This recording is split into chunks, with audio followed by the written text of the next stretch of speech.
हाँ जी जनाब, अस्सलाम वालेकुम। कैसे हैं सब? उम्मीद है सब खैरियत से होंगे। अच्छा जी। आज का जो हमारा टॉपिक है वो है इम्पेयरमेंट ऑफ एसेट्स। ठीक है। एसेट्स को अगर इम्पेयर किया जाए तो क्या होगा? ठीक है। अब इम्पेयरमेंट क्या है, थोड़ा सा इसके बारे में जान लेते हैं। इम्पेयरमेंट होता है अचानक से accidental value of asset down हो जाना। ठीक है ना। अचानक से जब कोई वैल्यू डाउन हो जाती है किसी भी एसेट की तो उसको हम बोलते हैं इम्पेयरमेंट। लाइक फॉर एग्जांपल, मेरे हाथ में मोबाइल था। ठीक है। मोबाइल मेरे हाथ से गिर गया। मोबाइल गिर गया। मोबाइल गिरने से पहले उसकी वैल्यू कुछ और थी। मोबाइल गिरने के बाद उसकी वैल्यू कुछ और हो गई। तो अचानक से वैल्यू गिरी तो इसको हम क्या बोलेंगे? इम्पेयरमेंट। कि हमारी एसेट की वैल्यू क्या हो गई है? इम्पेयर हो गई है। एक तो वैल्यू रिड्यूस होती है with the help of depreciation. वो तो जैसे जैसे इस्तेमाल करते हैं तब गिरती है। ठीक है। ये अचानक से वैल्यू गिर जाती है किसी अनहोनी हादसे की वजह से या कि कोई ऐसा कोई चीज हो गई। ठीक है। लाइक फॉर एग्जांपल अचानक से जो है ना उस हम फॉर एग्जांपल हमारी एक बिल्डिंग है। ठीक है। बिल्डिंग के सामने जो है ना, हमारी बिल्डिंग के सामने धमाका हो गया। अब धमाका हो गया तो लोग वहां पे डरेंगे बिल्डिंग लेने से। तो क्या हो गया, अचानक से उस बिल्डिंग की वैल्यू कम हो गई। तो इसको हम क्या बोलेंगे? इम्पेयरमेंट। ठीक है।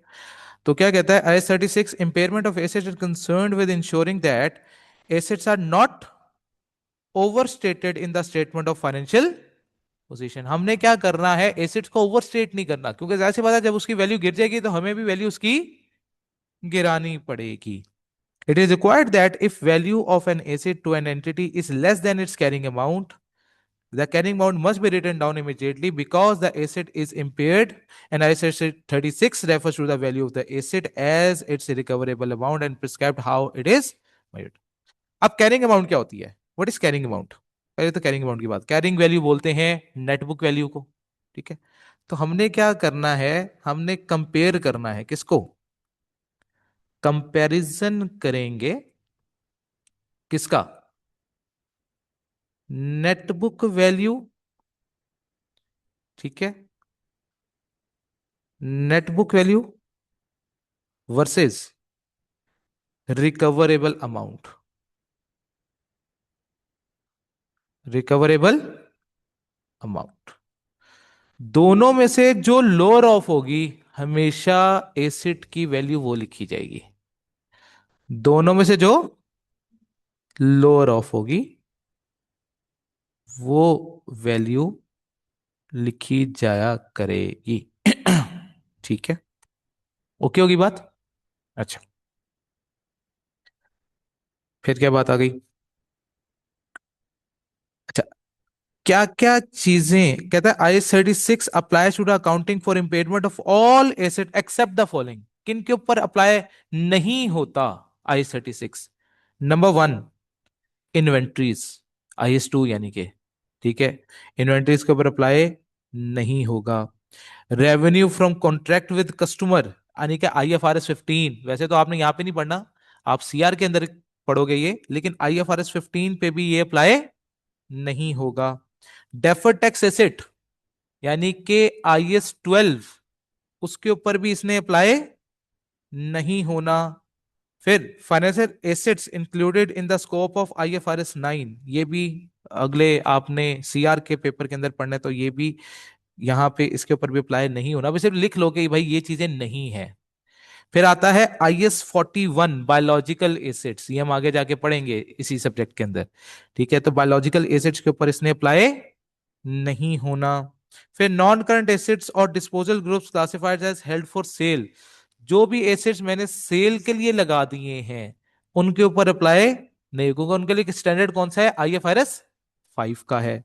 Then investment property that is measured at fair value, तो IS 40 के ऊपर भी ये अप्लाई नहीं होगा क्योंकि उस पर ऑटोमेटिकली ये फेयर वैल्यू पे अप्लाई हो जाता है, तो लिहाजा उसके ऊपर भी हमने अप्लाई नहीं करना है।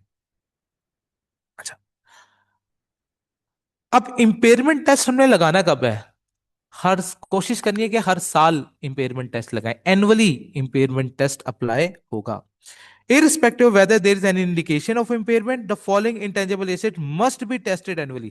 वैसे तो इंडिकेशन देखनी है, लेकिन अगर ये चीजें हैं मेरे पास, तो फिर हमने नहीं देखना कि कोई इंडिकेशन मुझे इंपेयरमेंट की मिली है या नहीं। इंडिकेशंस क्या है वो आगे जाके पढ़ेंगे हम, कि व्हाट आर द इंडिकेशंस। तो ये कुछ बातें हैं जहां पे इंडिकेशंस भी हमने नहीं देखनी, हमने बस हर साल हमेशा इंपेयरमेंट टेस्ट अप्लाई करना है। लाइक जिसकी लाइफ इनडेफिनेट हो, हमें पता ही नहीं है कि वो एसिड कितने साल तक चलेगा। ठीक है। अच्छा, those not yet available for use, ऐसे एसिड जो अवेलेबल फॉर यूज नहीं है, अभी तक जो अवेलेबल फॉर यूज नहीं हुए, यानी कि वो अभी तक एसिड फॉर कंस्ट्रक्ट हो रहे हैं। ठीक है, मैं बिल्डिंग खुद बना रहा हूं, तो ठीक है, अगर मैं बिल्डिंग खुद बना रहा हूं, तो ठीक है, अभी तक तैयार नहीं हुई, तो भी वो अवेलेबल फॉर यूज नहीं है, तो उसके ऊपर भी हर दफा इंपेयरमेंट टेस्ट अप्लाई करना लाजमी है। फिर goodwill required in the business combination, ये वैसे भी नहीं जरूरत पड़ेगी, ये कंसोलिडेशन के अंदर आती है बेसिकली चीज। ठीक है, तो कंसोलिडेशन आपका सीआर का हिस्सा है, तो ये टेस्ट नहीं होगा, ये वाला पॉइंट। ठीक है, लेकिन हमें पता जरूर होना चाहिए कि कहाँ कहाँ हमने लगाना है impairment test, irrespective of the indications. फिर क्या कह रहा है? कहता था impairment test for these assets may be performed at any time during a year. ठीक है। अच्छा, आप कभी भी लगा सकते हो, आपका अगर आपको पता लगे ना कि कोई मसला हुआ है, ठीक है, आप तब लगा दो। ठीक है। कहता है provided they are performed at the same time every year, लेकिन इंडिकेशन आएगी तो आपने फौरन लगा देना है, इंडिकेशन नहीं आएगी तो जो भी साल का दिन मुख्तस करोगे, जो भी साल के दिन आपने डिसाइड करने हैं, आपने फिर हर साल उसी डेट को करना है, ये नहीं करना कि डिफरेंट डेट करते जाओ। ठीक है।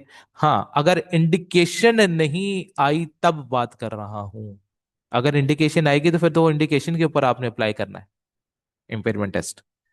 ठीक है। Other assets within scope of statistics should be tested if indication of impairment exist. बाकी आपने इम्पेयरमेंट टेस्ट कब लगाने हैं? जब इंडिकेशन आएगा। अगर इंडिकेशन नहीं आएगा तो फिर आप नहीं करेंगे। नेक्स्ट क्या आ गया? इंडिकेशंस क्या क्या है इंपेयरमेंट की? कौन सी वो निशानियां हैं जो आपको नजर आ गई हैं तो आपने इंपेयरमेंट टेस्ट जो है वो अप्लाई कर देना है? तो कहता है IS-36 identifies indications of impairment from both external and internal sources. It requires that an entity should consider the following as a minimum। इसको आपने लाजमी सोचना है। एक्सटर्नल सोर्सेज ऑफ इंफॉर्मेशन क्या है? नंबर वन, कहता है observable indications that are the assets value has declined during the period significantly more than would expected as a result of the passage of time or normal use। इसका मतलब क्या है? Depreciation जितनी होनी चाहिए थी, डेप्रिसिएशन होने के बाद एक नेटवर्क वैल्यू बचती है, मेरी एसेट की वैल्यू से ज्यादा गिर रही है। ठीक है। हो सकता है वहां पे जो है सामने से कोई नाला निकल गया हो मेरी बिल्डिंग के सामने से, अब वो गंदा नाला आ गया तो उसकी वजह से उसकी वैल्यू गिर गई। ठीक है। कोई पता लगा जी गवर्नमेंट जो है आगे सड़क बनाने के लिए, सड़क खुली करने के लिए कुछ बिल्डिंगें तोड़ने लगी है, तो आपकी वैल्यू, आपकी एसेट की वैल्यू ऑटोमेटिकली गिर जाएगी। ठीक है। तो ऐसे कोई भी इंडिकेशन है जिससे आपको लग रहा है कि जितनी डेप्रिसिएशन थी, डेप्रिसिएशन से ज्यादा वैल्यू गिर गिर रही है, तो आपने इंपेयरमेंट टेस्ट अप्लाई करना है। अच्छा, where significant changes with an adverse effect on the entity occurred during the period. All will occur in the near future in the technological, market, economic or legal environment in which the entity operates। कोई ऐसी significant किस्म का क्या आ रहा है, change आ रहा है future के अंदर, हमें पता है कि फ्यूचर में इसने हमें इम्पैक्ट डालना है, तो अगर हमें इम्पैक्ट डालने वाला है तो इम्पेयरमेंट टेस्ट आज ही हम क्या कर लेंगे? अप्लाई कर देंगे, चाहे वो टेक्नोलॉजिकल इम्प्लीमेंटेशन है, चाहे वो इकोनॉमिक डिक्लाइन है, या फिर कोई लीगल कॉन्सिक्वेंसेस हमारे खिलाफ होने वाले हैं, हर सूरत में हम क्या करेंगे? इंपेयरमेंट टेस्ट अप्लाई करेंगे। फिर नेक्स्ट, मार्केट इंटरेस्ट रेट जो है वो इंक्रीज कर जाए। क्या? मार्केट इंटरेस्ट, अब मार्केट इंटरेस्ट रेट इंक्रीज करने से हमारे पे क्या फर्क पड़ेगा, ये थोड़ी देर बाद आपको पता लग जाएगा। थोड़ी देर इसका वेट करना, ये पॉइंट सिर्फ इतना याद रखें कि मार्केट इंटरेस्ट रेट अगर आपका क्या कर रहा है, इंक्रीज कर रहा है ड्यूरिंग द पीरियड, तो फिर क्या होगा, फिर हमने इंपेयरमेंट टेस्ट अप्लाई करना है। अच्छा। क्योंकि उसका इंपैक्ट किसके अंदर जाता है, वैल्यू इन यूज के अंदर, वो आगे पढ़ेंगे कि वैल्यू इन यूज होता क्या है। And the carrying amount of the net asset of the reporting entity is more than this market capitalization. ठीक है। कहता है जो कैरिंग अमाउंट है वो ज्यादा है, और उससे जो हमें फायदा होना है वो कम होना है। तो अगर कैरिंग अमाउंट ज्यादा है, और क्योंकि एसेट क्या होता है, जो मुझे फ्यूचर इकोनॉमिक बेनिफिट दे, और वो कह रहा है कि फ्यूचर इकोनॉमिक बेनिफिट मुझे क्या मिलेगा, कम मिलेगा। तो जितनी वैल्यू है एसेट की उससे कम मिलेगा, तो फिर भाई मुझे तो एसेट को ओवरस्टेट करना ही नहीं है। तो एसेट को तो ओवरस्टेट नहीं कर सकते। तो फिर मुझे इसके ऊपर इंपेयरमेंट टेस्ट अप्लाई करना होगा। क्लियर होगी बात? इसमें कोई मसला? फिर ये तो थे external sources of information. Internal क्या क्या चीजें हो सकती हैं? इंटरनल मसला क्या आ सकता है, मेरा एसेट डैमेज हो जाए। वही वाली बात, जैसे मैंने कहा मोबाइल गिर गया, मोबाइल गिर गया तो उसकी वैल्यू क्या हो गई, कम हो गई अचानक से। तो ठीक है, फिजिकल डैमेज आ गया तो ऑब्वियस सी बात है हम उसके ऊपर इंपेयरमेंट टेस्ट अप्लाई करेंगे। कोई एडवर्स किस्म का यानी कि नेगेटिव चेंज आया है एसिड के अंदर, मतलब मेरे जो एसिड था ना, फॉर एग्जांपल मेरे पास एक मशीनरी थी, मशीनरी बनाती थी 10,000 यूनिट्स एक महीने में, लेकिन अचानक से पता नहीं उसको क्या हुआ, वो अचानक से 6,000 यूनिट्स बनाने शुरू हो गई। डिक्लाइन आ गया ना, एक सडन चेंज। तो जब सडन चेंज आएगा तो फिर भी उसके ऊपर हम क्या करेंगे, इम्पेयरमेंट टेस्ट अप्लाई करेंगे। फिर evidence from internal reporting that indicates that the economic performance of the asset is or will be worse than the expected। कहता आपकी जो इकोनॉमिक परफॉर्मेंस है वो उतनी अच्छी निकल के नहीं आ रही जितनी हमने सोची थी। ठीक है। तो उसकी वजह से भी आपके आप इंपेयरमेंट टेस्ट अप्लाई कर सकते हैं। कोई मसला? अच्छा। फिर क्या, indication of impairment and sustainability issues. कहता the current focus on sustainability is climate change and achieving net zero may provide additional indication of impairment and the result in the recognition of more impairment losses. Like for example, laws that restrict the high use of emission vehicles and require or reward the use of electrified models may mean that vehicle fleets owned by the transport and other companies are impaired। उन्होंने simple सी बात की, आपके पास आप जैसी बात है, अब आप ग्लोबल वार्मिंग की वजह से आप किसकी तरफ मूव कर रहे हो, ऐसी चीजों की तरफ मूव कर रहे हो जो एनवायरमेंटल फ्रेंडली हैं। एग्रीड। अब आप कोशिश करते हो कि यार वो प्लास्टिक वाले बैग शॉपर नहीं होने चाहिए, उसकी जगह वो दूसरे कपड़े वाले बैग्स आ गए। ठीक है। अब उन्होंने कहा जी अच्छा गाड़ियां धुआं बहुत ज्यादा छोड़ती हैं तो चलो इलेक्ट्रिक गाड़ियां आनी शुरू हो गई। तो अब क्या होता है, जब भी कोई ऐसी एनवायरमेंटल फ्रेंडली कोई चीज आएगी तो पुरानी चीज जो है उसकी वैल्यू ऑटोमेटिकली कम हो जाएगी, क्योंकि उसकी मार्केट में वैल्यू कम हो रही है। क्योंकि आजकल लोग किसकी तरह किसको प्रेफर करें, जो एनवायरनमेंट को ज्यादा डैमेज नहीं करता। तो ऐसी चीज की तरफ हमारा फोकस ज्यादा होता है जो एनवायरनमेंट को डैमेज नहीं कर रहा। तो आपने क्या करना है, आपने ऐसी चीजों का इस्तेमाल करना है जो एनवायरनमेंट को डैमेज नहीं करती। तो जो एनवायरमेंटल डैमेज प्रोडक्ट्स हैं जो एनवायरनमेंट को डैमेज करती हैं, ऑटोमेटिकली फिर उनकी वैल्यू गिर जाती है। जैसे उसने कहा कि इलेक्ट्रिक कार आते ही जो पुरानी गाड़ियां थी उनकी वैल्यू ऑटोमेटिकली कम हो गई। ओके होगी बात? अच्छा। की पॉइंट क्या है, कहता है at the end of each reporting period an entity should assess whether there is an indication that an asset may be impaired. If any such indication exists, the entity should estimate the asset recoverable amount. तो अगर आपको लगता है कि आपको कोई indication ऐसी मिली है जिससे एसिड की वैल्यू रिड्यूस हो रही है, तो आपने लाजमी उसके ऊपर रिकवरेबल अमाउंट का फॉर्मूला अप्लाई करना है। और रिकवरेबल अमाउंट का फॉर्मूला क्या है, वो अभी अभी हम बात करने लगे। ठीक है, तो कैसे करेंगे दो चीजों का। हमने कहा जी WDV तो हमारे पास ऑलरेडी मौजूद होगी, उसको तो कैलकुलेट करने की जरूरत नहीं है ना। उसको तो हमने क्या किया, कॉस्ट माइनस एक्यूमुलेटेड डेप्रिसिएशन, तो हमारे पास क्या आ गई, WDV आ गई। तो एक तो चीज मेरे पास ये थी, number one, cost minus accumulated depreciation. तो ये हमारे पास क्या आ जाएगा, WDV। ये तो आमतौर पे हमारे पास मौजूद हो गई, इसके लिए तो मुझे कहीं से कुछ देखने की जरूरत नहीं है। अब इसका कंपैरिजन किसके साथ करना है, रिकवरेबल अमाउंट के साथ वर्सेस रिकवरेबल अमाउंट। अब रिकवरेबल अमाउंट जो है वो दो चीजों पे चल रही है हमारे, ठीक है। Number one, fair value minus cost to sell. मतलब अगर मैं एसेट आज ही बेच दूं, क्योंकि इम्पेयर हो गया ना, खराब हो गया। अब एक चीज खराब हो गई है, मैं कहा यार अब मैं खराब चीज इस्तेमाल करूं या इसकी जगह कोई नई ले लूं। तो मैं कहूंगा यार अगर मैंने नई लेनी है तो पहले इसको बेचना है। तो ऑन द स्पॉट अगर मैं बेच दूं जिस दिन वो इंपेयर हुआ, तो उस दिन उसकी फेयर वैल्यू क्या थी। अच्छा, उसको उस हालत में बेचने के लिए अगर मुझे कोई खर्चा हो सकता है, मैं कहूं यार ये मोबाइल मेरा टूट गया है, तो इसको मैं थोड़ा बहुत रिपेयर करा लेता हूं, मैं रिपेयर करा के बेच दूंगा। ठीक है, या किसी को हो सकता है मुझे कमीशन पे करना पड़े इसको बेचने का। तो हमने क्या कहा कि भाई अगर ये चीज मेरे पास है तो अभी इमीडिएटली अगर मैं बेचने जाऊं, तो इसकी फेयर वैल्यू क्या है मार्केट के अंदर, ये मार्केट में कितने का बिकेगा इस हालत के अंदर।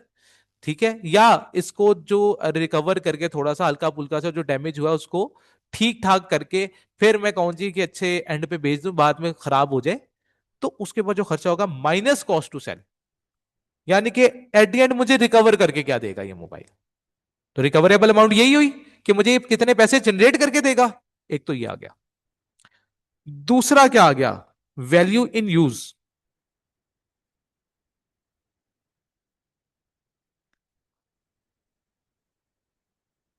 वैल्यू इन यूज की आसान कहानी बताऊं, पहले आसान लफ्जों में इसको डिफाइन कर लेते हैं थोड़ा सा। क्यूएम सबने पढ़ी हुई है, ठीक है। उसमें एक चीज थी NPV, याद है, नेट प्रेजेंट वैल्यू। तो उसमें हम क्या करते थे, present value of inflows minus present value of, same technique लगानी है कि अगर मैं इसको इस्तेमाल करता रहूं, मैं इसको ना बेचूं, तो आने वाले वक्त में ये मुझे कितना फायदा देगा, इससे मैं कितना पैसा जनरेट कर सकूंगा और इसके ऊपर कितना पैसा खर्च होगा फ्यूचर के अंदर। तो एक किस्म की मुझे क्या निकालनी है, नेट प्रेजेंट वैल्यू। तो हम क्या करेंगे, present value of inflows minus present value of outflows. निकालनी प्रेजेंट वैल्यू है कि आज की टर्म में ये मुझे कितना फायदा देगा फ्यूचर के अंदर अगर मैं इसको इस्तेमाल करता रहूं। तो दोनों में से जो ज्यादा फायदा देगा, क्योंकि ये भी आज के टर्म में है, आज इमीडिएटली बेचना है, तो इसलिए future value minus cost to sell के, अगर मैं इमीडिएटली बेच दूं तो ये चीज मुझे कितने की पड़ेगी, कितने कितने पैसे रिकवर होंगे इसके अंदर से। और दूसरा क्या आ गया, present value of inflows minus present value outflows, कि भाई आने वाले वक्त में ये मुझे कितने पैसे जनरेट करके देगा और इसमें मेरे कितने पैसे खर्च हो जाएंगे। तो इन दोनों में से जो हायर ऑफ होगा, इन दोनों में से जो, जाहिर सी बात है हम ज्यादा फायदा देखेंगे ना अपना, कि हमें किसमें ज्यादा फायदा हो रहा है। तो जिसमें ज्यादा फायदा हो रहा होगा हम उसको चूज करेंगे। तो दोनों में से हायर ऑफ को उठाएंगे और उसको कंपेयर किससे करेंगे, WDV के साथ कंपेयर करेंगे और अपना आंसर कैलकुलेट कर लेंगे। कोई मसला, कहानी क्लियर। चलो, हाँ जब WDV से क्या कंपेयर करना है तो फिर लोअर ऑफ देखना है। ठीक है, क्योंकि उसमें तो हमने देखना है कि डब्ल्यू पे, क्योंकि एसिड को ओवरस्टेट नहीं करना होता ना। तो पहले तो हमने रिकवरेबल अमाउंट निकालेंगे, रिकवरेबल अमाउंट के लिए हायर ऑफ, फिर उसको कंपेयर करेंगे डब्ल्यूडीवी के साथ। तो अगर तो डब्ल्यूडीवी से वैल्यू गिर गई इसकी, तो फिर ऑब्वियसली बात है एसिड को ओवरस्टेट नहीं कर सकता, क्योंकि हमने एसिड लिखना होता है फ्यूचर इकोनॉमिक बेनिफिट। तो फ्यूचर इकोनॉमिक बेनिफिट जितना होगा उतना ही लिख सकते हैं, अगर ज्यादा लिखूंगा तो वो गलत हो जाएगा। प्रोडक्ट कॉन्सेप्ट कहता है कि मैंने कभी भी ओवरस्टेट नहीं करना। कोई मसला? ठीक है।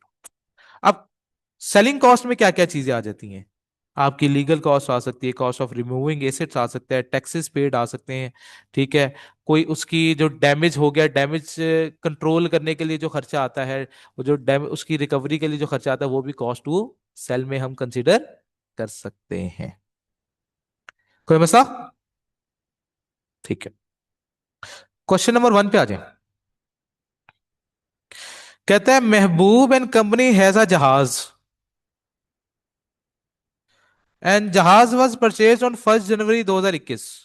जहाज था उसके पास, कितने का? 4,000 का। कहता है depreciation rate was 10% on cost. इसका मतलब स्ट्रेट लाइन आ गया। On 31 December 2023 company estimated its fair value rupees 1600 with cost to sell 200, and on the same date value in use was 1900। Calculate the WDV, recoverable amount, and if any impairment loss. और अगर impairment loss है तो उसकी accounting entry भी करनी पड़ेगी। कोई मसला? सबसे पहले क्या करेंगे? WDV कैलकुलेट करते हैं। सवाल नंबर 1।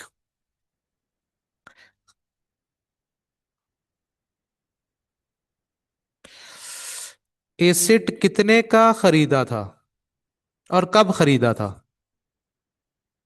हमने ये लिया था 1 जनवरी 2021 को। 1 जनवरी 2021।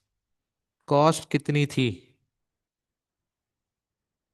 4,000। हमने रिकवरेबल अमाउंट या WDV कब की निकालनी है? 31/12/23 की। ठीक है। 31/12/23। डेप्रिसिएशन, डेप्रिसिएशन का रेट कितना है? 10%। ठीक है। तो 4,000 इंटू 10% कितने साल? 21, 22 और 23। 3 साल की डेप्रिसिएशन इकट्ठी चार्ज होगी। तो 3 साल की डेप्रिसिएशन निकाल लो कितनी बनती है।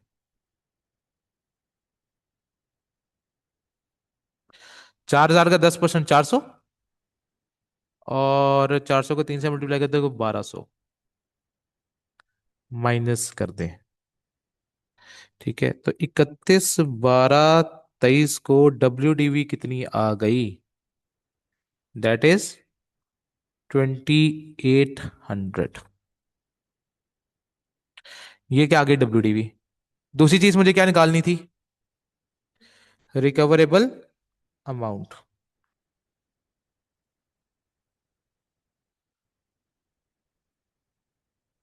अब रिकवरेबल अमाउंट के लिए मुझे क्या चाहिए था सबसे पहले? Fair value minus cost to cell.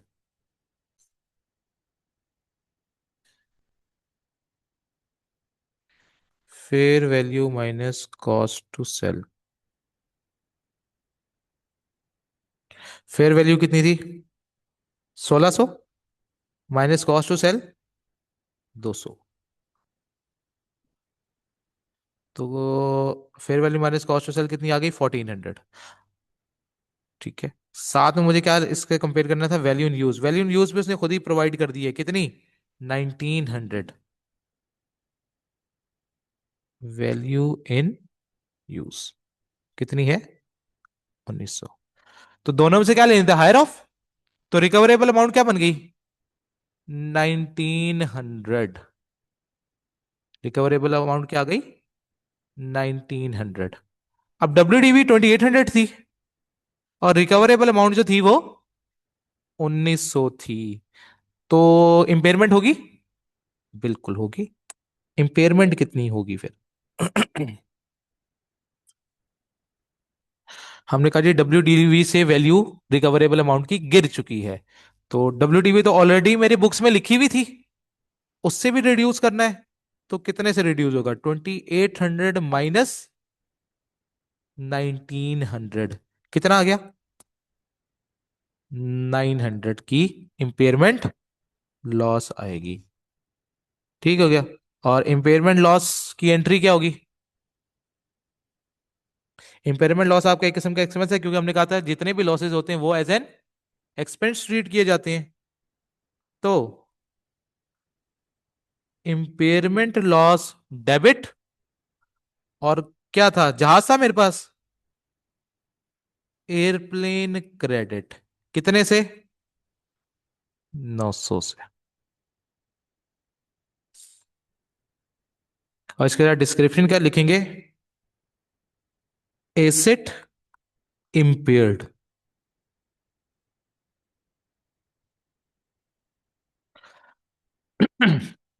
कोई मसला?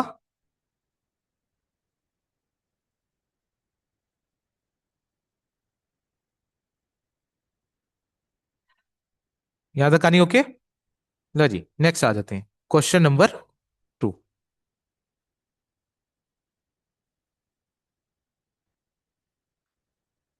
क्वेश्चन नंबर 2 में वो क्या कह रहा है?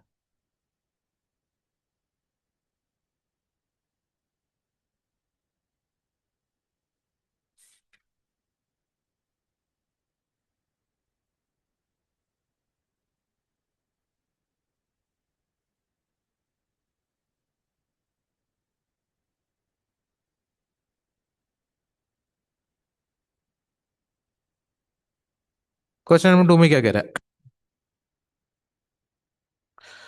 Shahzeb and company had an airplane which was purchase in past. उसने एक जहाज खरीदा। On 1 January 2020 company is evaluating whether to sell the airplane or keep it in use for the upcoming year. अब वो डिसाइड करना है कि भाई उसने आज बेचना है या आगे यूज करेगा।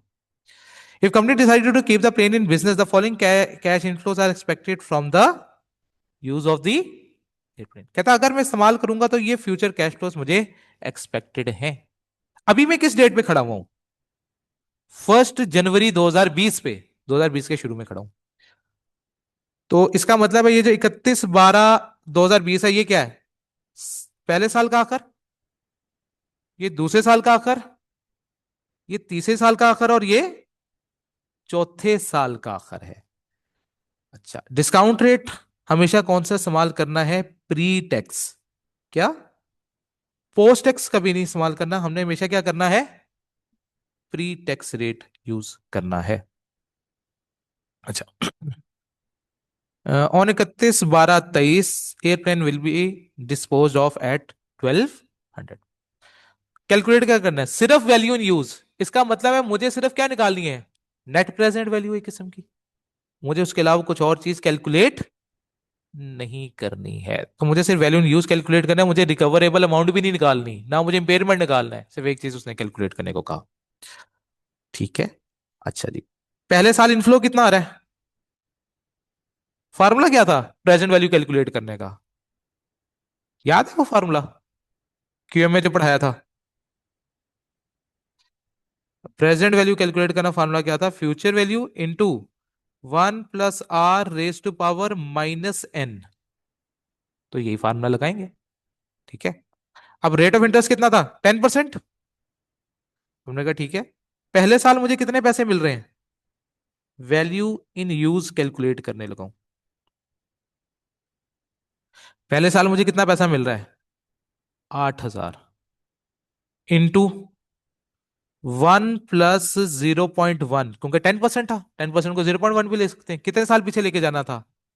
1 साल। तो -1 प्लस 2 साल बाद कितना मिल रहा है? 7,000। तो 7,000 into 1 + 0.1 raise to power -2 plus 6,000। 6,000 into 1 + 0.1 raise to power -3 plus चौथे साल कितना मिल रहा है?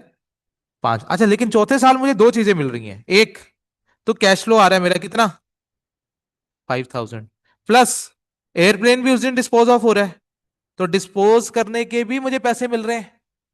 कितने, 1,200। तो इसका मतलब दो इनफ्लोज है मेरे, 5,000 और 1,200। तो टोटल इनफ्लो कितना हो गया, 6,200। ठीक है, तो 6,200 into 1 + 0.1 raise to power minus. तो बताएं जी, क्या आंसर आ रहा है।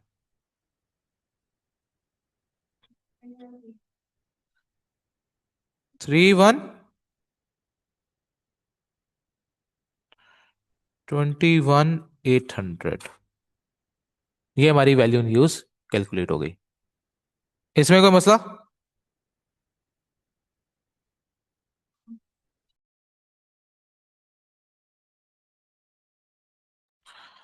अगर हमने यहाँ पे, अब ये सवाल में सिर्फ इनफ्लोस थे, अगर कोई आउटफ्लोज भी आए कि खर्चा भी उसने दिखा दिया, तो वो खर्चे ऑब्वियस सी बात है हम उसको नेट ऑफ करेंगे हर साल में से। ठीक है, इनफ्लो और आउटफ्लो को नेट ऑफ करके उसके बाद वैल्यू इन यूज का फॉर्मूला अप्लाई किया जाएगा। एक ही बारी करेंगे, अलग अलग करने से बेहतर होगा। ठीक है। जैसे कि आगे एक सवाल आएगा, उसमें हम देखेंगे। अच्छा, क्वेश्चन नंबर 3। क्वेश्चन नंबर 3 में क्या कह रहा है। A company has a machine in its statement of financial position at a carrying amount of 300,000.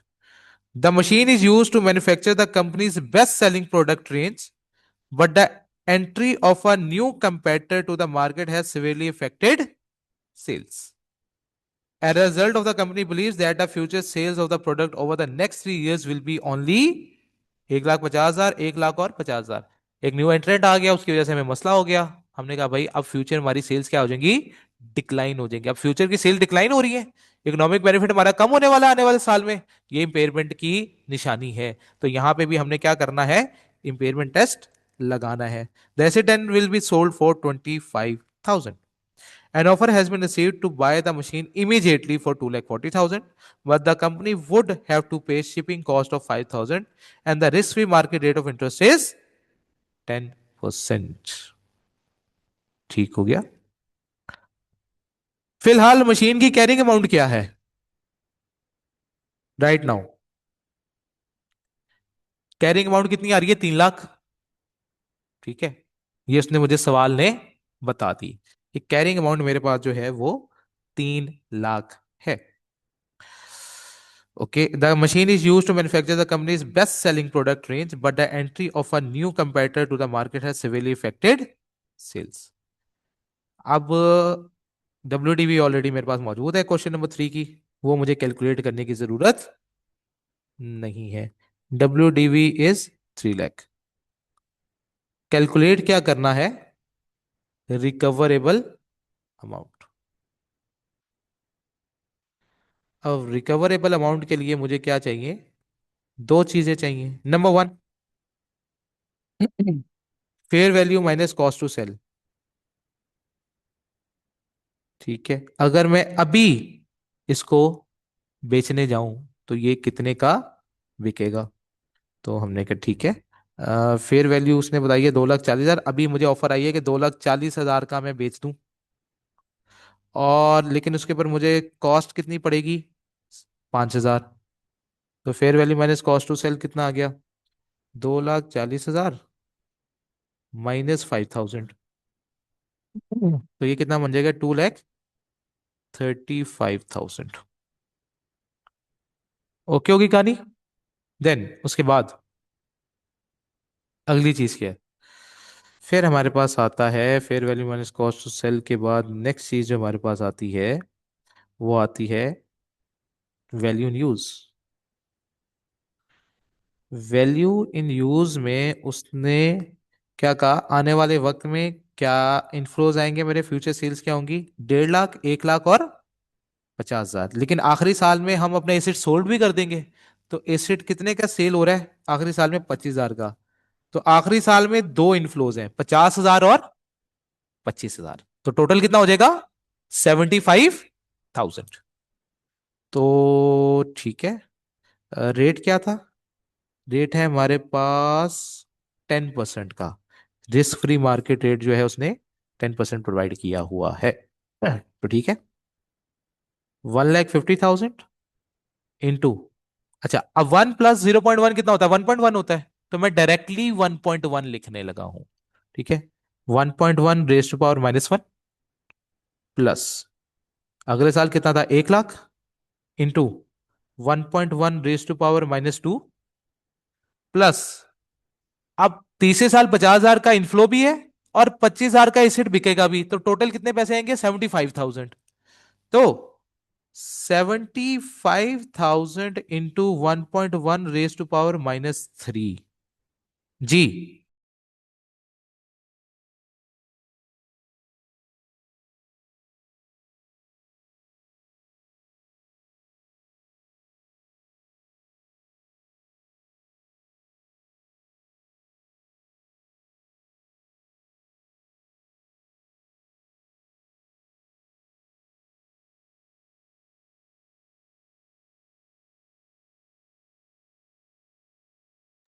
क्या?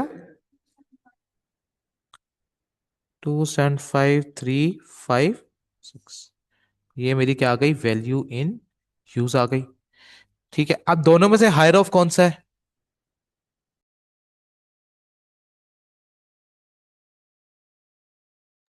तो दोनों से हायर ऑफ कौन सी वैल्यू आ गई? 275,356। अब दोनों में कंपेयर करो। दोनों में कंपेयर करोगे तो क्या लोअर ऑफ हो रही है? तो इंपेयरमेंट आएगी। इंपेयरमेंट कितने की आ रही है?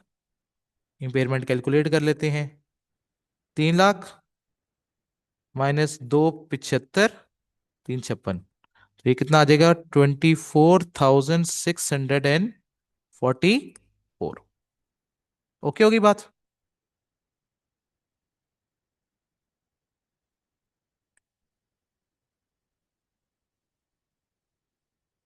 यहां तक कोई मसला?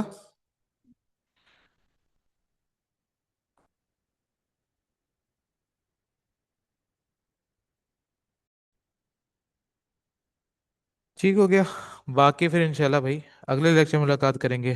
तब तक के लिए अल्लाह हाफिज।